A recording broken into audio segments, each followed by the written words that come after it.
السلام علیکم۔ میرا نام محمد رفیق ہے۔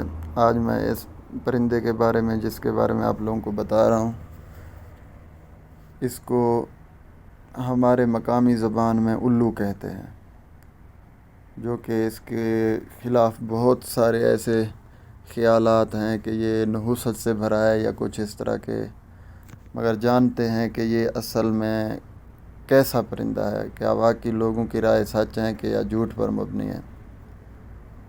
میں آپ لوگوں کو الو کا تعارف بتا رہا ہوں۔ الو یہ ایک شکاری پرندہ ہے جو دن میں سوتا ہے اور رات، صبح یا شام کے وقت شکار پر نکلتا ہے۔ ان کی کچھ اقسام دن میں بھی شکار کرتی ہیں۔ الو ایک وقت میں 3 اطراف میں دیکھ سکتا ہے، جبکہ انسان صرف 2 اطراف میں دیکھ سکتا ہے۔ الو کی سننے کی حس بہت تیز ہوتی ہے۔ یہ آواز کی سمت اور آنے والے آواز کے فاصلے کا تعین بھی کر سکتے ہیں۔ الو اپنی گردن اور سر کو 270 ڈگری تک زاویے تک گھما سکتا ہے۔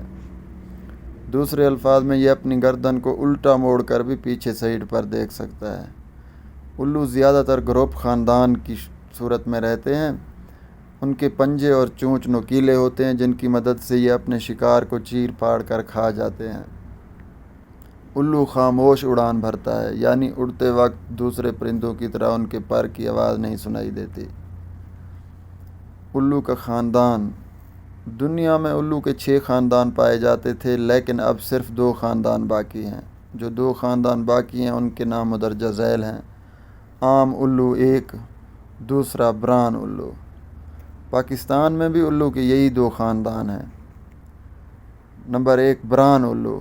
ان کی ٹانگیں لمبی ہوتی ہیں، چہرہ دل کی شکل اور پلین ہوتا ہے۔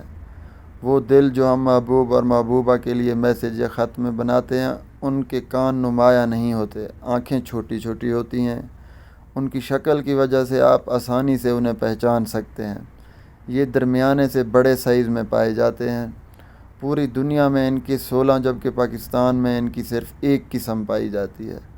پاکستان میں پائی جانے والی اس قسم کی سائز بڑا ہوتا ہے۔ ان کے پر واٹر پروف نہیں ہوتے۔ الو کے پر واٹر پروف نہیں ہوتے۔ نمبر 2، عام الو۔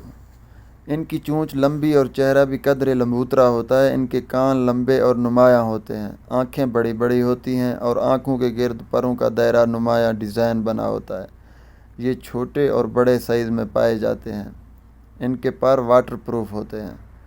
دنیا بھر میں ان کی 220، جبکہ پاکستان میں صرف 20 اقسام پائی جاتی ہیں۔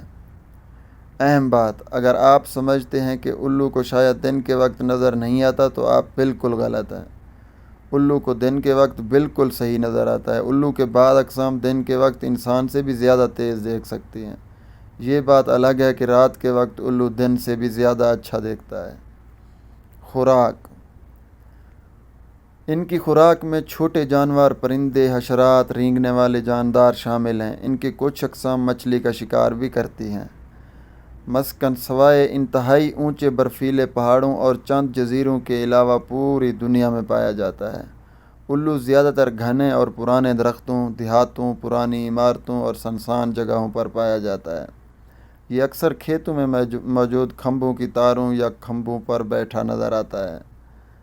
آواز زیادہ تر مختلف اقسام کی اور مختلف ہوتی ہیں۔ تصویر میں چہرے کے سائڈ پر 2 کان نما نظر آنے والی چیز ان کی کان نہیں، بلکہ یہ پروں کی پف ہیں۔ یوں کہہ لیں کہ یہ صرف ان کا فیشن ہے۔ ان کے کان اس پف کے سائڈ پر ہوتے ہیں۔ نر اور مادہ۔ زیادہ تر اقسام میں مادہ الو نر کی نسبت قدرے بڑی ہوتی ہے۔ توہم پرستی۔ افریقہ میں الو کو موت، بیماری اور بدبختی کی علامت سمجھا جاتا ہے۔ جاپان میں اسے خوش بختی کی علامت سمجھا جاتا ہے۔ ہندو معاشرے میں اسے ایک دیوی بھگوان کی پتنی المعروف لکشمی دیوی کی سواری سمجھا جاتا ہے۔ مسلمان بھی اس کو منحوس پرندہ سمجھتے ہیں، لیکن حقیقت میں ایسا کچھ بھی نہیں ہے، اور نہ ہی ہمارے مذہب میں کہیں ایسی توہم پرستی کی گنجائش ہے۔ الو بھی ایک عام سا اور خوبصورت پرندہ ہے۔ فوائد۔ قدرت نے کوئی چیز بغیر مقصد کے نہیں بنائی۔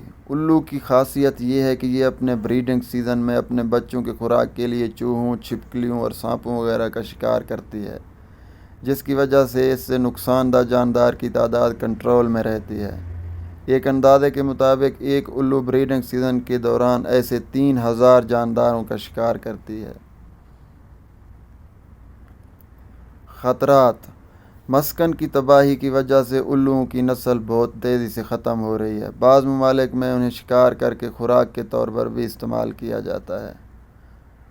تو یہ تھی الو کے بارے میں چند دلچسپ حقائق جو میں نے آپ لوگوں کو بتائے۔ دعاؤں میں یاد رکھو۔ اللہ حافظ۔